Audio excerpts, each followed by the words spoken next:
Hello, friend. So today, this afternoon, I wrote something in response to a question that I got. This was a question from a guy that I've known for years, since high school. And he and I don't agree about much these days, but we keep trying. So I'm going to read you what I wrote to him today. I hope you hang in here with me. This isn't easy stuff, but I do think it's important. Today he asked me, do I call the protests that destroyed Minneapolis peaceful? Do I think that destroying my city is justified? First of all, let's clarify something important. Minneapolis is a thriving, beautiful city full of creative, resilient people and businesses. Yes, it has taken a hit, but it is nowhere near destroyed. A report from the Armed Conflict Location and Event Data Project analyzed more than 7,750 Black Lives Matter demonstrations around the country this summer.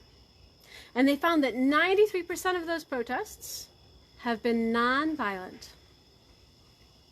It seems accurate given what I've seen, read, and experienced. The vast majority of the protests were peaceful, have been peaceful. But thankfully, I don't have to rely on my own biased views. We have a report to verify that this is accurate. I'm not saying that the damage isn't extensive and difficult, but like the overblown rhetoric of destroyed cities, the idea of protesters being terrorists isn't even remotely applicable by anyone's standards to the vast majority of the protests. I don't want to lose the reality, which is that if you take away your support for the protesters, you take away your support of one of the fundamental underpinnings of our country. Just like free speech, the right to protest isn't always pretty, and sometimes it leads to breaking the law. That doesn't mean that protesting is wrong. If we don't uphold the protesters, we would still be answering to the throne of England. Remember that protesting was as controversial during the Boston Tea Party as it is today.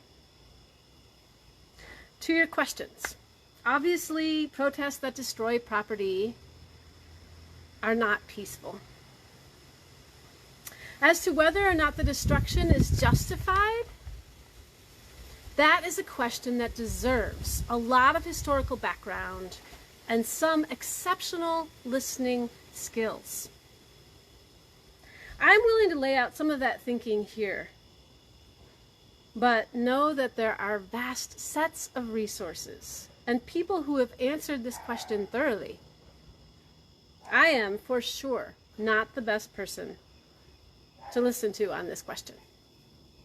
If you're genuinely interested in learning more about why people would destroy things, there are so many great resources. I'll repost some, but as you know, I have posted a lot of important voices who have laid out this question and answered it thoroughly. First of all, the answer requires you to attempt to set aside everything that you think you know. Because what you know is based on your experience in the world. We're not talking about your experience in the world. If you're a white person, we're not talking about your experience in the world. And this isn't just an individual experience, but a collective experience of an entire community. Not just over the years, but over lifetimes and generations. hundreds of years. Clearly, no community is a monolith. What I'm saying won't capture everyone's experience, but there are patterns and trends that hold over time. This is my humble and incomplete report on those patterns and how you can begin to see them. Okay, so while you're working on setting aside your own experiences, it would be great to become curious. Genuinely wonder, why would a reasonable, intelligent person destroy stuff? If you find yourself saying, well, they can't be reasonable or intelligent if they're destroying things, then you have to go back to the first step again. And you have to clear your mind of everything that you think you know. Have you ever destroyed anything in anger? Have you ever said something in frustration that you perhaps wouldn't have said if you had been calmer and less angry? If you're human, you probably have. Try to imagine that everyone in your community has been living under the threat of being hurt or even killed by the state-sanctioned police force, and that over and over, no one is held accountable for these injuries. It's nearly impossible for you to imagine this, given the circumstances of your life, if you are white. But try to imagine that you know 2 or 3 people who have been physically injured by the cops. And you know many others who've been thrown up against a wall and frisked for no reason, or have been pulled over repeatedly without cause. Imagine that these are your friends, your uncles, your cousins, maybe your daughter or your son. Imagine that you grew up and your parents had to sit you down and teach you how to not get killed during a routine police stop.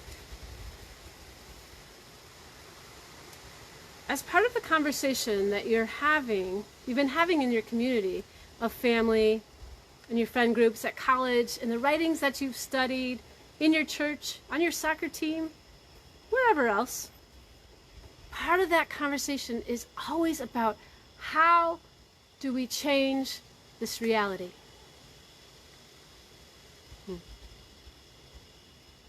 Because it is so much pressure. It is so difficult.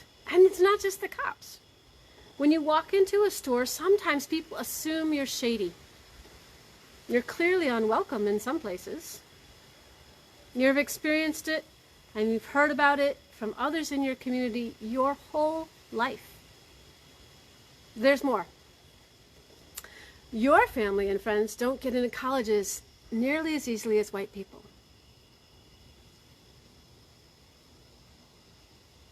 You don't get bank loans as easily as white people. You don't get the same kinds of schools a lot of times as white people. Or access to good food systems. When you don't get the job, or you're not picked for the team, or your grade isn't what you expected, part of you always has to question, did my race, did the color of my skin have something to do with that?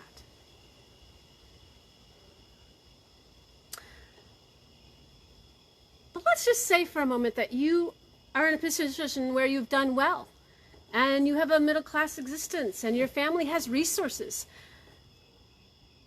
Even with all of that, your experience and all of what you have done and accomplished doesn't matter, because some people will give you zero respect simply because of the color of your skin, or they may question your abilities, what you're capable of. Are you still with me? Are you feeling into this? Because if you're just resisting, or you're trying to poke holes in whatever it is I'm saying, there's no point. You can just stop listening. If you're trying to hear me, keep listening. But if you're not, just don't listen anymore. Because you're not really interested in knowing. And you're certainly not going to be able to hear the rest of what I have to say. If you're still here with me, that means that you are continuing to work on putting aside what you think you know and what you felt about the idea of life that is so different from your own if you're a white person. It's a really different way of experiencing the world. It is impossible for you, as a white person like me, impossible for us to really understand this. But we can work around the edges. We can, if we try. So here we are, in a world so taut with tension over the multiple injuries of over generations, including so many killings of unarmed black people. Everyday life, jogging, getting coffee, bird watching, can turn risky in a second. You and others in your community try to protest these injustices. Sports figures take a knee during a football game. But even this simple act, nonviolent, simple act, is considered outrageous by some. Our president called the people who did this sons of bitches, and more.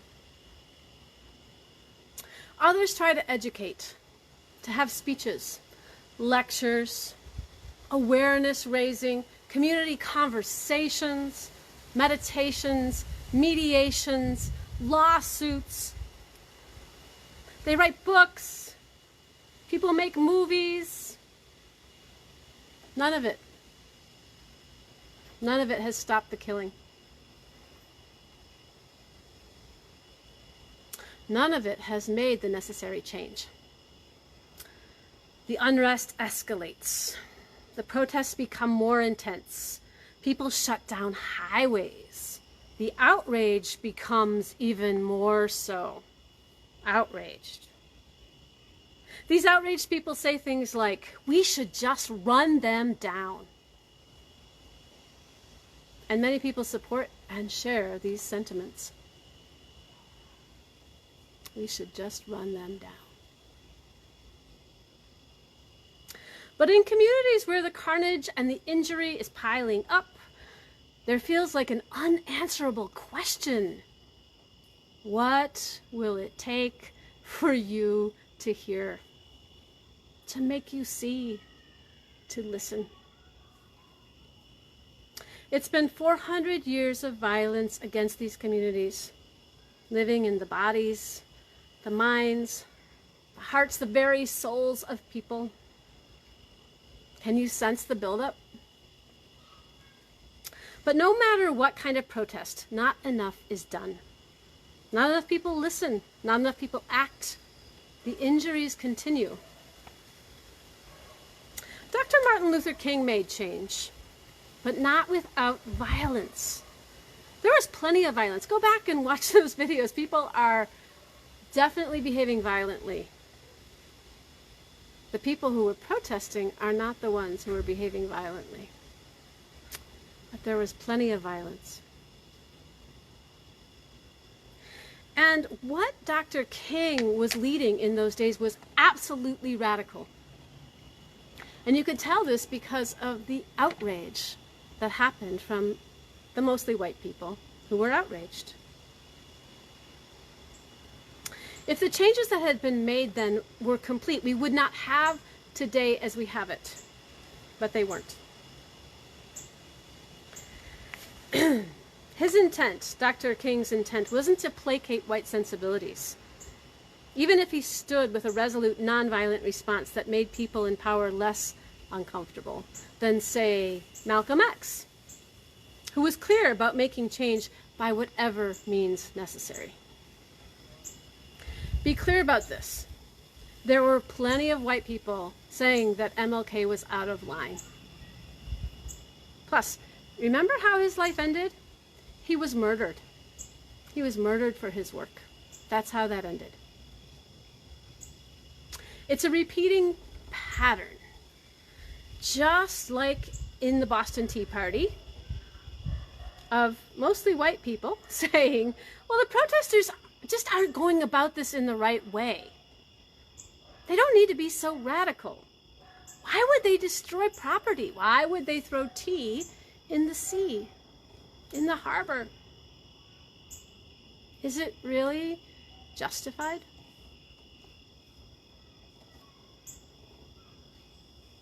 And again, I'll just ask the question, what will it take for you to hear? Okay, we're back up to today. The tension is building, right? Add to this time the trauma of a global pandemic that hits Black and brown people hardest. These communities are getting sick from 3 to 6 times more regularly than white communities. Also, people of color are losing their jobs and livelihoods at a faster and higher rate.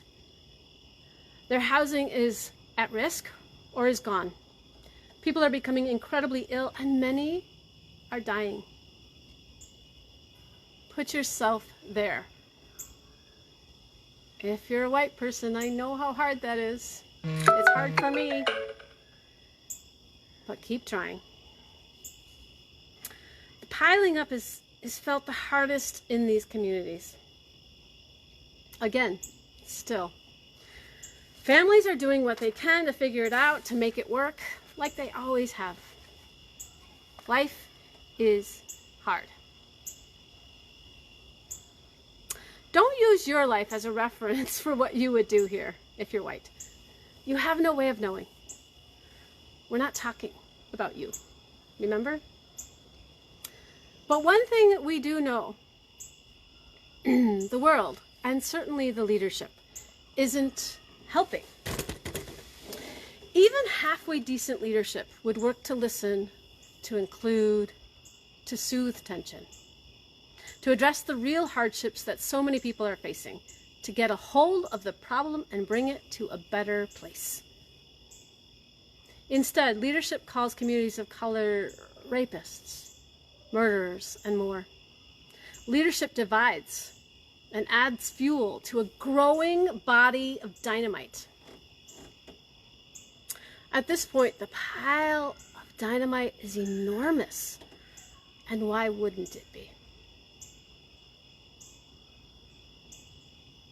Now, add the spark. Add George Floyd.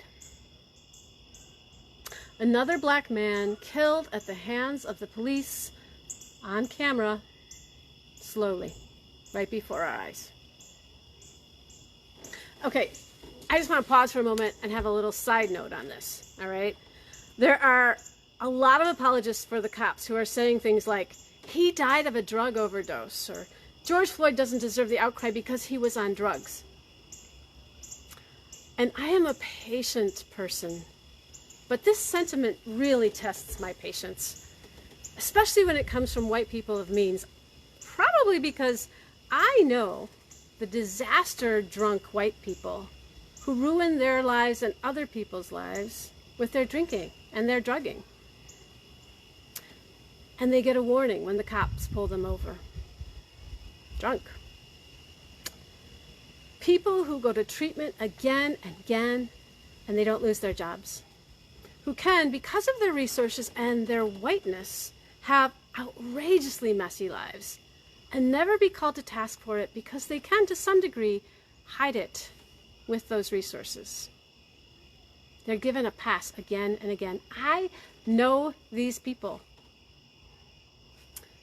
I, to a small degree, was one of these people at one point. So what are we saying? We're saying that if you use drugs, if you're an alcoholic, your life doesn't matter? Is that what we're saying? Because that, considering the rampant use of alcohol and other drugs in our community, is wiping out an enormous segment of the population. Or are we just saying that Black people who use drugs and have messy lives aren't worth getting upset about killing? Okay, that's my side note on that, but another day. Back to the spark. Remember, this dynamite pile is enormous, right? The cop's careless stare, his deadly knee, he lights it. And shit explodes. Some white people claim to be surprised. They say they can't understand it. They don't live in this world, and they're trying to catch up. How can this be? You ask me, is the violence justifiable? I don't like violence. I don't like the violence of cops who kill in the streets. I don't like the violence of division and hatred. And yes, I don't like the violence of destruction. But I will say this. The violence of destruction isn't surprising. It's as predictable as rain. It isn't difficult to understand. Unless you simply don't care to. What happens when you don't listen to people over and over again? Think about this in your own life. People shut down or they fight back. Not a certain kind of person, not only people from a certain kind of life, all people. All people. And when a significant part of our whole community is unheard and unseen and treated unjustly, we are all responsible for this outcome. Oh, I can hear it already. How some are scoffing at that last statement. I know it will be so difficult for you to imagine that you have anything to do with the problems that sparked and continue the uprising. And it may not be you individually, although I'm not willing to let you off the hook individually either. The problems of inequity, though, are built into our systems. If we hope to rebuild our country and to have any semblance of peaceful coexistence, we have to hear one another. We have to be willing to hear and feel the hard truths. We have to begin to carefully build the thousands of webs that connect all of us, but that are now even more deeply frayed and broken. Each of us is responsible for listening and feeling one another with as much temperance and respect as we can muster. That is why I strive to stay away from cynicism, even though I feel cynical at times. It's why I refrain from name-calling and disdain, although it is a tempting shortcut. It is temperance and respect so out of fashion that will help us listen and build relationships and new systems. It is tender, intricate work, done strand by strand. It is all of our work to build something new. Is violence and destruction justified? An honest answer is not a yes or no response, but I'll listen for the honest answer any day, over ignoring what isn't working and what needs our attention. I hope you join me in that listening. Thank you for being here. Thank you for listening. I'm Ann O'Connor from Metamorphix, and I'll see you again tomorrow.